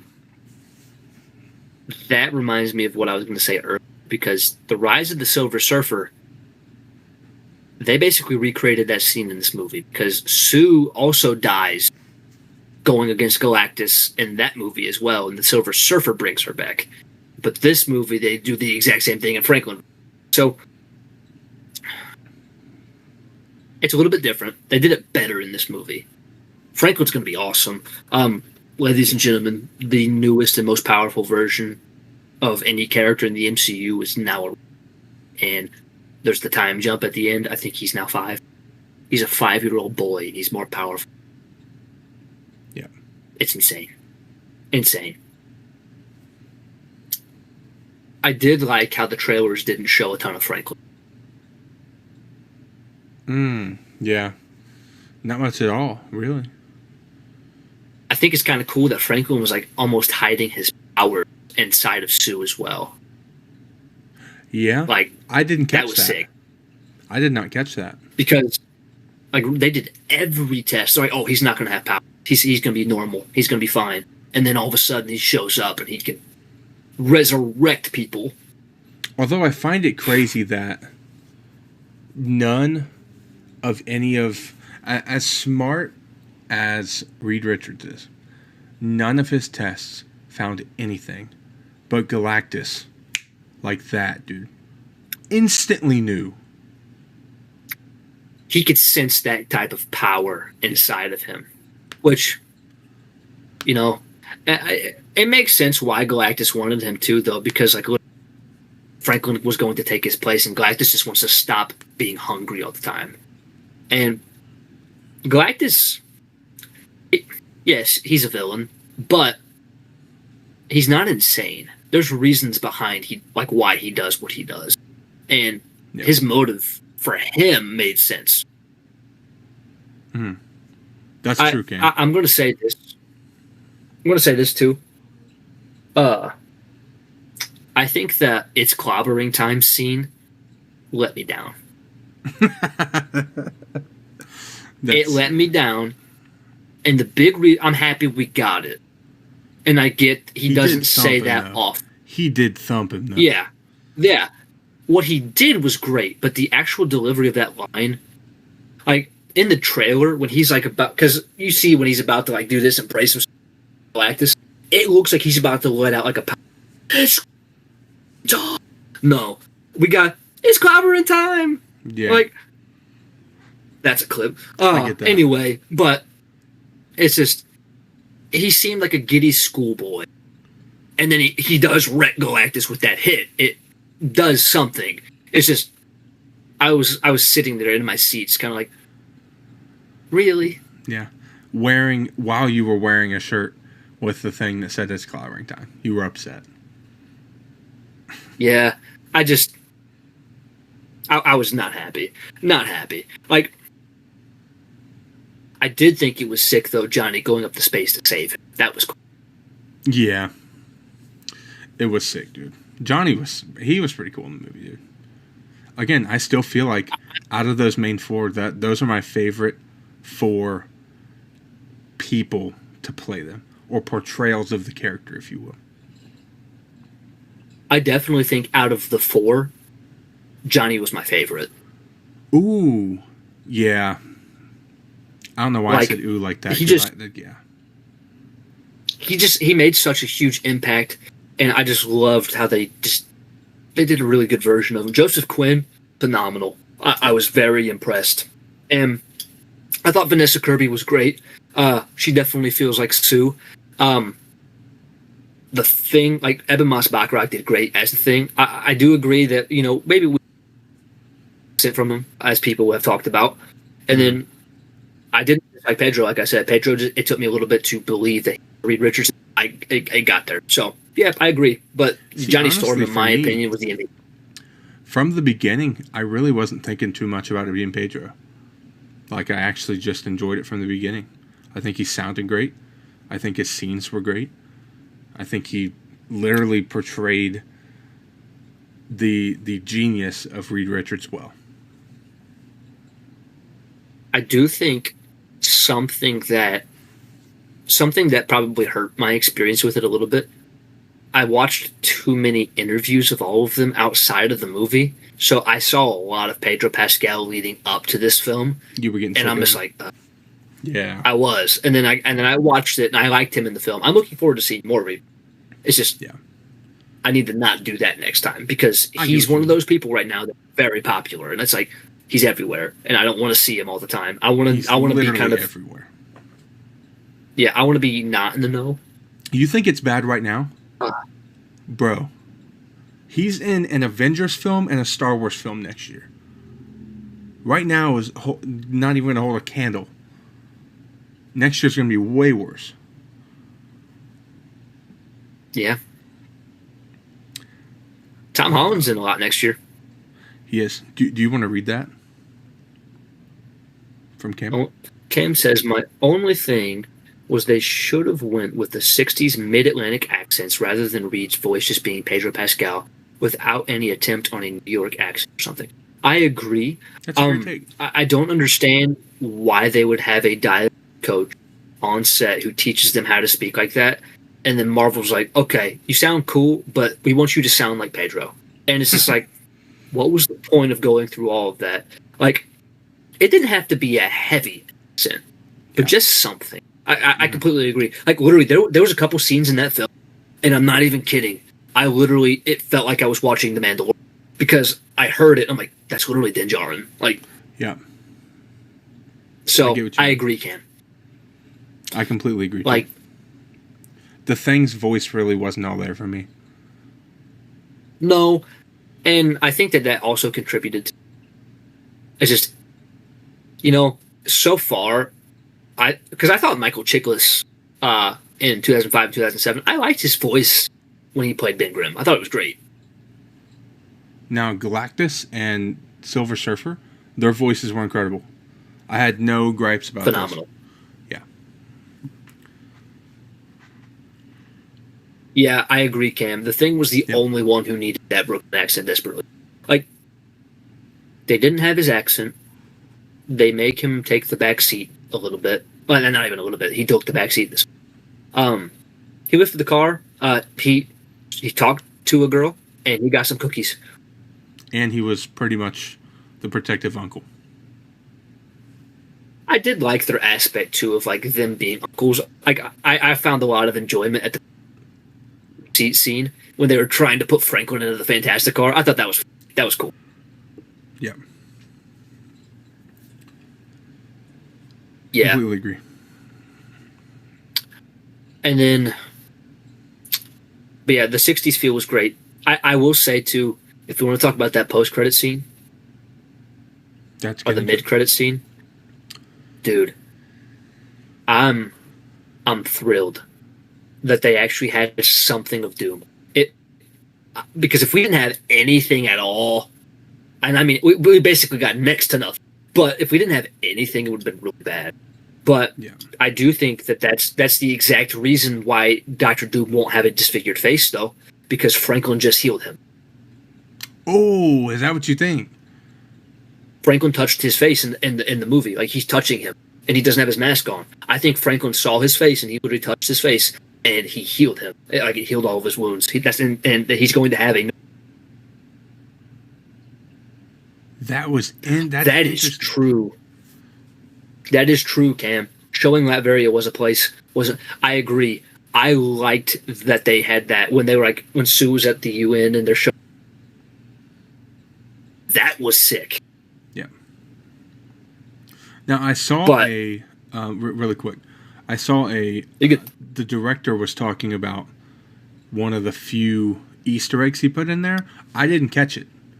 I did not see it. Apparently, he showed. Do you know what I'm going to say? I think so. He apparently showed Westview. Oh, that's not the one I was talking about. I didn't know Westview was in there. Apparently, Westview was in the film. I never saw it. I saw the director talking about it. I didn't either. Well, he did do WandaVision, so it makes sense. Yep. He said it was the smallest Easter egg he could put in there because it's technically not connected to the main line of MCU. So, Did you catch the Easter egg that Stan Lee and Jack Kirby were in the show or in the movie? Mm-mm. There is a scene when the Silver Surfer is coming and she's going to herald Galactus, and you see briefly a scene of there's these two guys standing in a window, and they're looking in on their wall. It says Timely Comics, and these two guys are standing in the window watching this, but they're supposed to be like Stan Lee and Jack Kirby, like a homage to them. Cam said it was on the map of bridge teleporters. Okay. He's talking about what? I got you, Cam. Yeah, I didn't. I needed to see this movie again. I want to go back and rewatch it. Here's a good question for you. If you could only pick one of the two to see again, which are you picking? Superman or Fantastic Four? Really? All right. Yeah, I love Superman, but I'd rather see the Fantastic Four again. I respect. I think it's, for me, a lot of the time, the only time I'm picking a DC having an edge over anything is with Batman.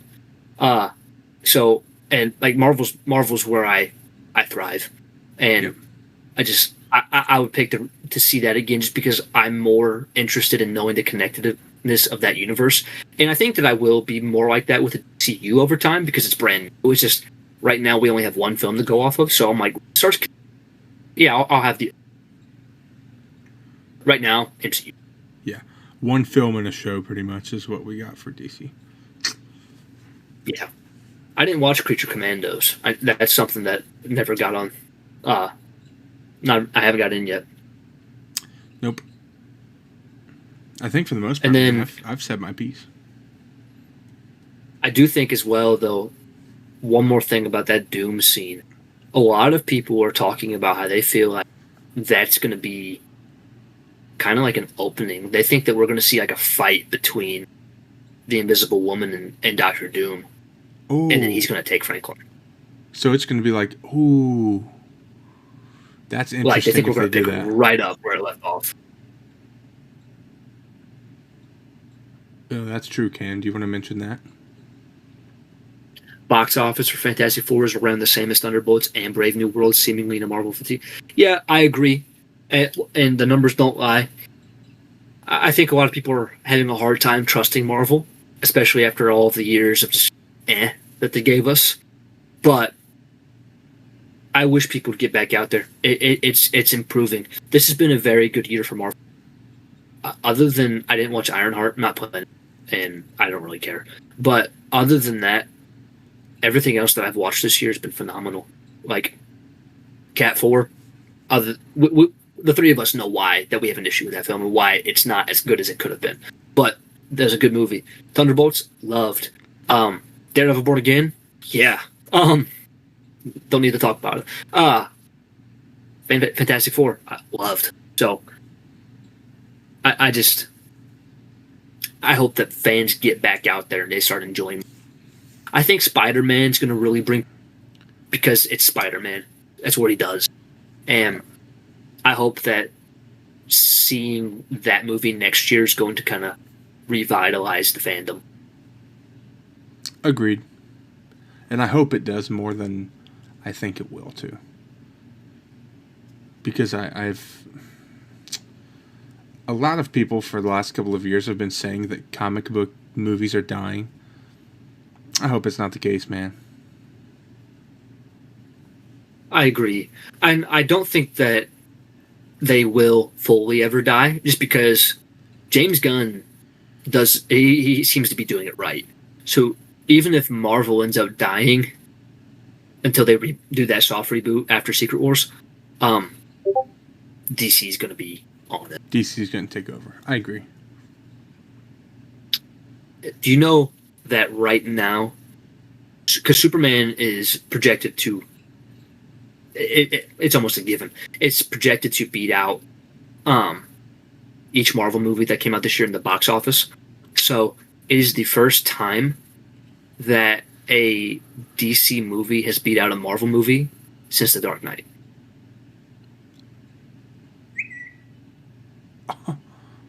Are you since 2008? Since 2008, it's the first time a DC movie is probably going to beat out a Marvel movie. What came out in 22? 22? The year, like the Batman? Yeah. Good question. It may have been Multiverse of Madness. The Batman might not have actually even did that good at the box office. I don't know what its numbers were. No, we'll have to look into that a little bit, because I read that this morning or yesterday, and I'm wow, crazy. But it's literally been 17 years since the start of the MCU. Yep. That's pretty crazy. Yeah, bro. I hope Marvel fans get back on, because it's getting better and they're missing out. Agreed. Very much agreed. I hope all of the projects seemingly get better. You know what I mean? Because neither one of us have really any interest to watch Ironheart, which is unfortunate. Well, it's because that show was created in 2022 when things were still crazy, being written poorly. Yeah. And now they're back. Okay, we're gonna stop doing a bunch of this nonsense, and we're gonna make things right again, at least better. So yeah. I haven't felt. I'm trying to watch what I say. There's a certain type of way that I've felt before that I really haven't felt this year with comic book movies, and it's a good feeling. It's a good thing. I agree. It's been a long time since I've been excited. I so far this year, I don't think it's been a bad year at all for superheroes, other than Ironheart. Yep. Film-wise, phenomenal. Did you know Jurassic Park has outpaced. It's going to be the best movie of the summer in terms of box office. Oh yeah, bro. It's like if it hasn't already, it's 800. Yeah, 800. Yep. Like it's insane. And it's crazy too because Cam said it was trash. Jurassic Park movies always have the draw. It's like, oh, dinosaurs, cool. It's not superheroes. I do have prediction for the highest grossing movie of the year. Oh yeah? Avatar: Ash and Fire. Really? Yeah. Or is it Fire and How Ash? long does it come Either out? way. The end of the. How long does it come out? That's a before the end good of the year? point. I think it's like, that's a good point. I think it's like the 11th. Because, let me So it's only got because 3 if it only has like 3 weeks, then it's going to have to make something. Yeah, that's true. I didn't think about that. Because that's the only thing I think hinders it. It comes out the 19th. What's it called? Fire and Ash. Fire and Ash. Okay. Yeah. Yeah, dude. It comes out the 19th. It has 12 days or 6 13 days. before Christmas, bro. Everybody, if everybody's going to the theater to watch it on Christmas break, then people will have a lot of time to watch it. It's just, it's gonna take some people going to the movies to actually get it done. Which that's also been a problem. People don't go to movies anymore. Mm-hmm. Yep. But So, both of One of those, those. I believe both of those did over $1 billion. Correct? The first two? I believe so. And think about it. Doomsday has to make 2. I think That movie right now is looking to be a big loss. Yeah. Regardless of how good it is or not, it's going to probably be a financial loss. I mean, bro, what was the total budget of Iron Man 1? Can you find that really fast? Yeah, let me get it. Let's find that.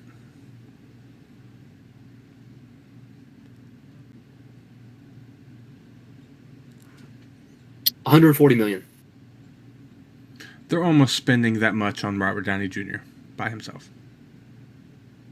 Yeah, its budget was $140 million, and it made $585 million. $140 million. They're spending $100 on RDJ. That's interesting. Yeah. Yeah. Yeah, it's not looking. No, but I still think it's going to be a phenomenal film, whether the box office I do shows too. that or not.